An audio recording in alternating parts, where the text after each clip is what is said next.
Magnificent Seven is a Western film directed by Anton Fuqua and stars Denzel Washington, Chris Pratt, and Ethan Hawke.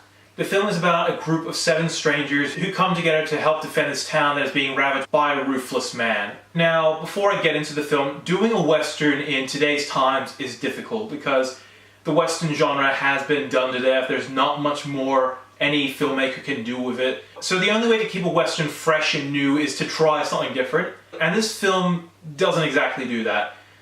And the first reason being, it's a remake of an Akira Kurosawa film. So that's the first problem with this film. And second reason, of the Akira Kurosawa film, the original Magnificent Seven, this one I would say is the weakest of the 3 because the writing is a bit off. It's really bad. To me, it felt like nothing new was added. The dialogue was weak. I could barely understand what any of these characters were saying. The way these characters spoke was ridiculous at times. This film doesn't add anything new that we haven't seen before, so that is really disappointing. And if you're coming into this film expecting a Western to take seriously, you're gonna be disappointed. This film caters towards being an entertainment film first rather than a serious film. However, it has been shown that if a Western film can pull off being serious and entertaining, it can be brilliant. This film, The Magnificent Seven, is only able to do one of these. And it does it pretty well. Other than the writing, the dialogue, and the villain, who is a typical villain as... Basically this villain is, oh, I'm a powerful man which dictates I can bully all of you and take over your town and be ruthless.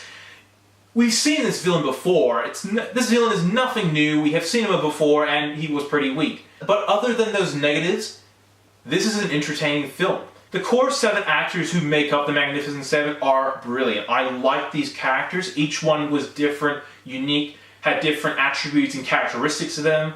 You know, I like the actors they got for them. Like Denzel Washington is still the man. However, if I was to point out the weakest one, I would say Chris Pratt's character was the weakest. Like, the character was fine. Here's the one reason that bugged me about Chris Pratt's portrayal of this character. The performance that Chris Pratt gave felt too modern. And this modern performance didn't feel right in this time period, which is set in the 1800s. And the action stuff this film does is very good. One thing that did bother me was the ending, which I'm not going to spoil, but to me it felt like they rushed the ending. As it was just like, okay, this big action stuff has happened, alright, let's just wrap this up. That's kind of what it felt like. Overall, like I said, if you're looking for a serious Western film, you're not going to get it, but this film definitely delivers an entertainment factor. This is an entertaining film to watch. It's action-packed, the core 7 actors are great, and even though the negative stuff I said can be a bit jarring at points, this film does still have some good stuff that definitely makes up for the film. And I'm going to give The Magnificent Seven a 6 out of 10.